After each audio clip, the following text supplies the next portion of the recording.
Malaikat adalah salah satu makhluk Allah Subhanahu wa Ta'ala yang diciptakan sangat banyak. Tapi tak ada yang tahu pasti berapa jumlahnya, namanya, dan bahkan tugas-tugasnya. Tapi teman-teman, ada ternyata beberapa malaikat yang kita jarang mendengar namanya, apalagi tugas-tugasnya. Tapi dari beberapa berita yang tersebar mengenai malaikat-malaikat ini ternyata ada beberapa yang hadisnya palsu, alias tidak jelas sanadnya. Untuk teman-temanku seiman, mohon untuk nonton video ini sampai habis agar tidak terjadi kekeliruan dan salah paham. Untuk itu, di video kali ini kita akan membahas tentang 4 malaikat yang jarang diketahui manusia.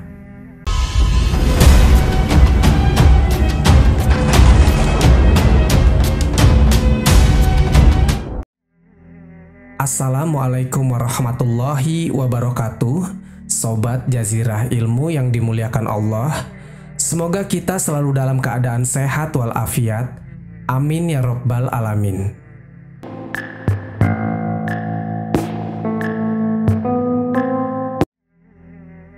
Ada satu sosok malaikat yang sengaja diciptakan Allah Subhanahu wa Ta'ala tanpa memberikan rasa belas kasihan dan lemah lembut, walaupun itu hanya sebesar semut sekalipun.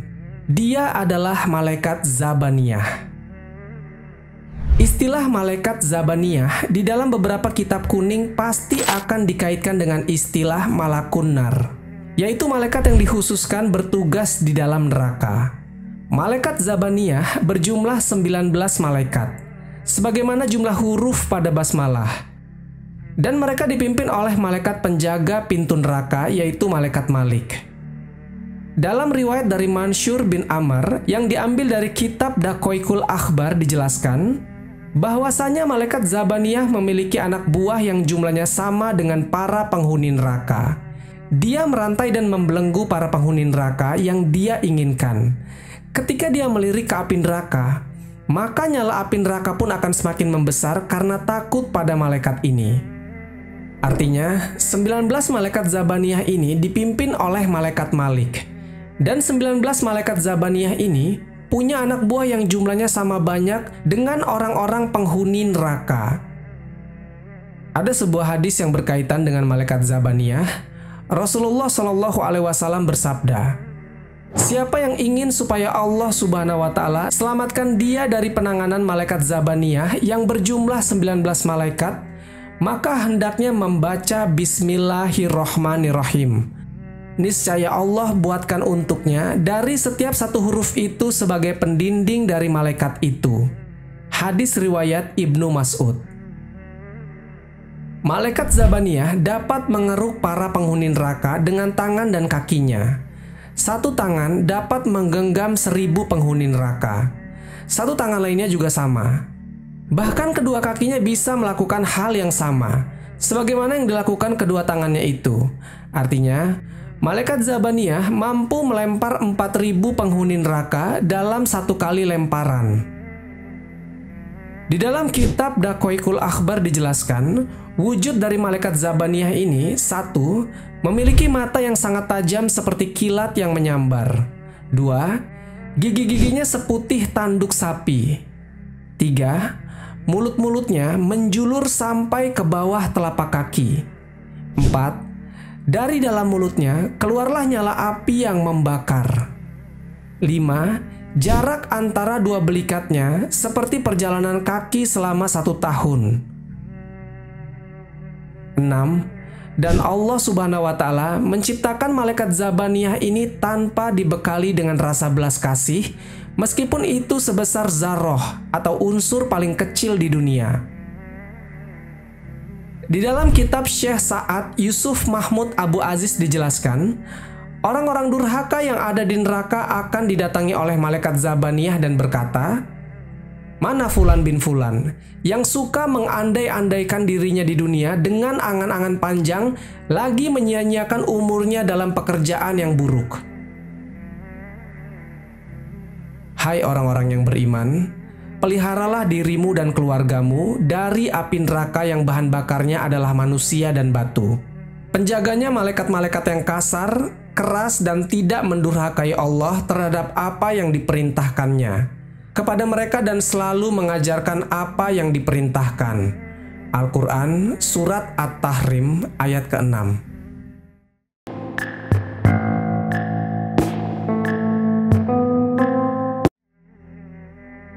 Malaikat Harut dan Marut ini diturunkan Allah Subhanahu wa Ta'ala ke negeri Babilonia pada masa kekuasaan Raja Nebukadnezar.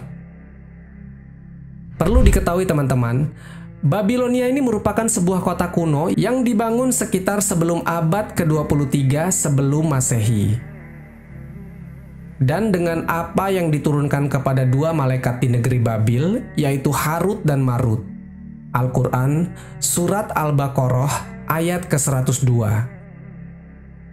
Saat itu di negeri Babilonia ini tengah terjadi praktek ilmu sihir. Hal ini dimulai dari orang-orang Yahudi yang ketika itu menjadi tawanan dari Raja Nebukadnezar. Ketika itu, bangsa Yahudi memang dikenal sebagai bangsa yang paling mahir dan mengetahui banyak tentang ilmu sihir. Jadi orang-orang Yahudi di negeri Babilonia mulai menakut-nakuti penduduk Babilonia dengan tipuan dan ilmu-ilmu sihirnya. Sehingga banyak dari penduduk Babilonia ini menjadi ketakutan dan gelisah. Karena teman-teman, sihir waktu itu mampu menyebarkan penyakit dan hal-hal merugikan lainnya.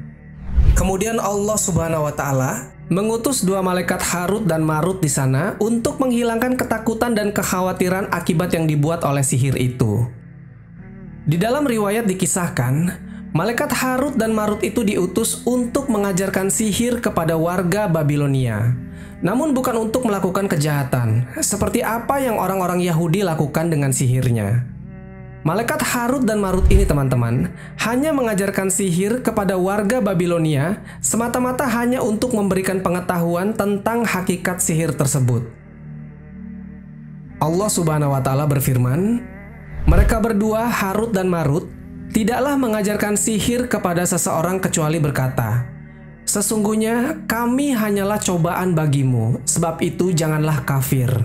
Al-Quran Surat Al-Baqarah ayat ke-102.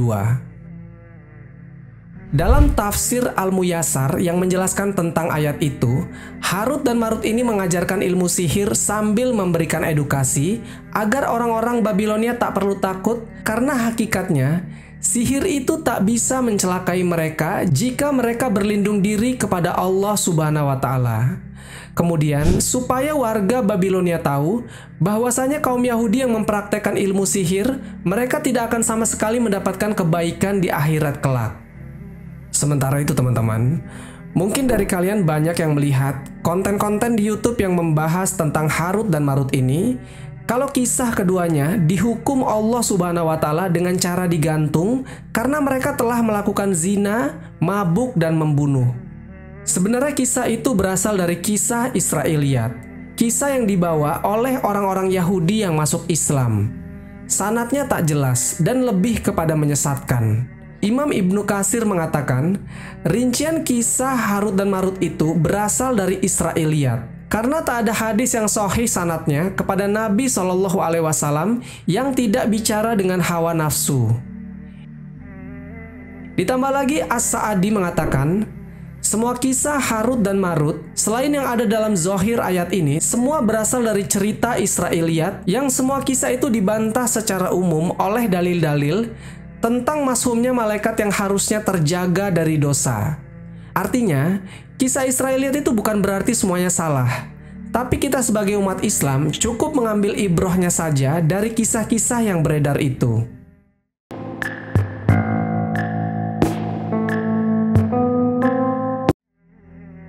Kata Jundalah memiliki arti prajurit Allah, atau dengan nama lain tentaranya Allah.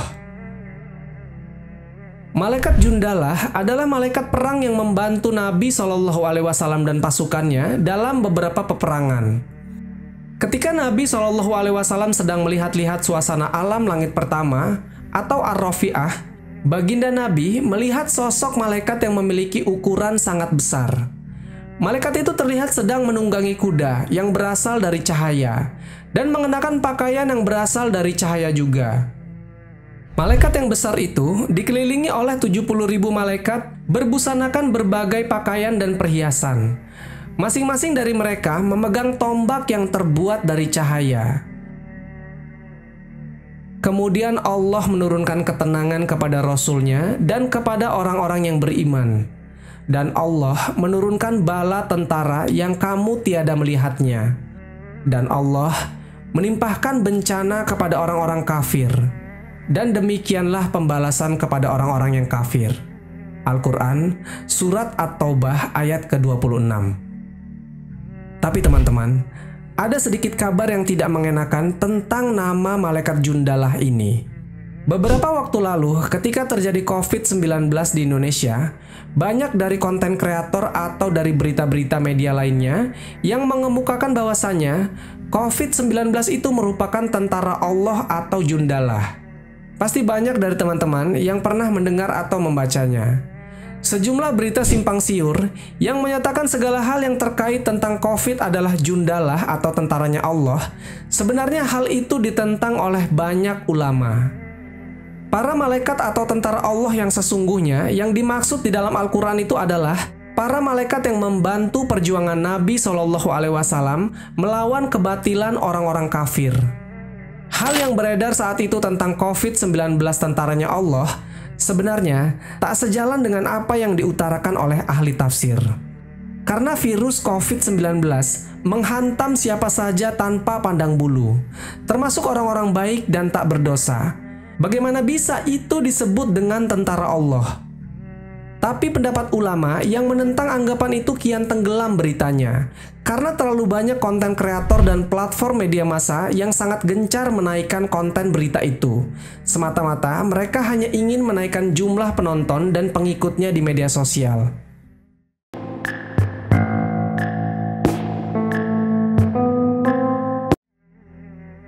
Sobat Jazirah Ilmu yang dimuliakan Allah, malaikat satu ini dikisahkan bersamaan dengan peristiwa Isra Mi'raj Nabi SAW.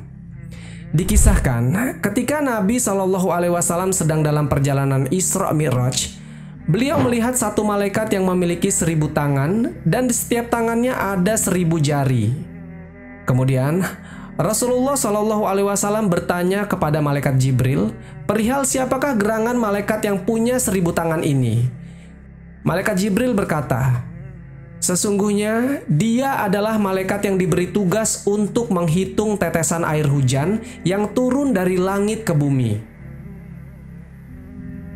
Kemudian Rasulullah SAW bertanya kepada malaikat yang menghitung tetesan air hujan itu, apakah kamu tahu berapa bilangan tetesan air hujan yang turun dari langit ke bumi sejak Allah Subhanahu wa Ta'ala ciptakan bumi?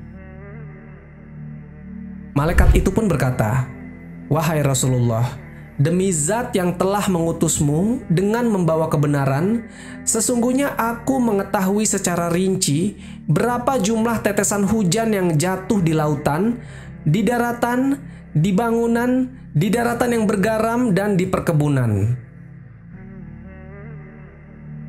Lalu mendengar penjelasan malaikat itu, Rasulullah SAW sangat takjub atas kecerdasan dan daya ingatnya dalam perhitungan. Kemudian malaikat tadi melanjutkan perkataannya kepada Rasulullah SAW.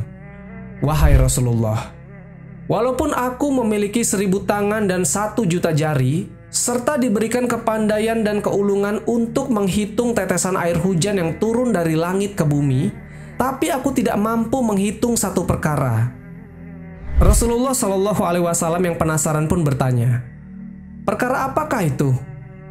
Malaikat itu menjawab, kekurangan dan kelemahanku wahai Rasulullah. Jika umatmu berkumpul di satu tempat, kemudian mereka menyebut namamu dan bersolawat atasmu, pada saat itu aku tidak bisa menghitung berapa banyaknya pahala yang diberikan Allah kepada mereka atas solawat yang mereka ucapkan atas dirimu. Sungguh luar biasa bukan teman-teman? Ternyata ada malaikat yang tugasnya menghitung tetesan air hujan. Tapi tunggu dulu. Sebahagian ulama dan penuntun ilmu hadis menyatakan bahwasanya hadis itu derajatnya palsu dan batil, dikarenakan tidak ada asal-usul yang jelas. Karena catatan tentang hadis itu tidak ada di dalam kitab-kitab hadis yang disusun oleh para ulama ahlus sunnah wal jamaah. seperti kitab Sahih Al-Bukhari, Sahih Muslim, Sunan Abu Daud, dan lain-lain.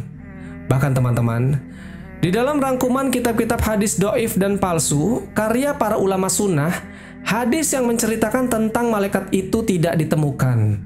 Kemudian, hadis palsu ini hanya disebutkan di dalam kitab-kitab hadis karya para tokoh Syiah Rafidhah dengan tanpa menyebutkan sanadnya.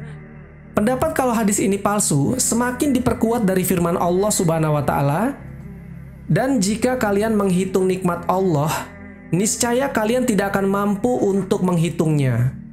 Al-Quran Surat Ibrahim ayat ke-34. Disebutkan di ayat itu bahwasanya tak ada makhluk kecuali Dia yang sanggup menghitung nikmat yang Allah Subhanahu wa taala berikan kepada manusia. Sementara itu, hujan adalah nikmat dari Allah Subhanahu wa taala. Bagaimana bisa ada malaikat yang bisa menghitungnya? Sebagaimana yang difirmankan Allah Subhanahu wa taala tadi. Wallahu a'lam bishawab. Jadi itulah kisah tentang 4 malaikat yang jarang diketahui manusia. Semoga kisah ini bermanfaat. Lebih dan kurangnya mohon dimaafkan, yang benar datangnya dari Allah Subhanahu wa taala. Khilaf atau keliru itu datangnya dari saya pribadi sebagai manusia biasa. Sampai ketemu di kisah-kisah seru yang penuh makna selanjutnya. Saya akhiri. Wassalamualaikum warahmatullahi wabarakatuh.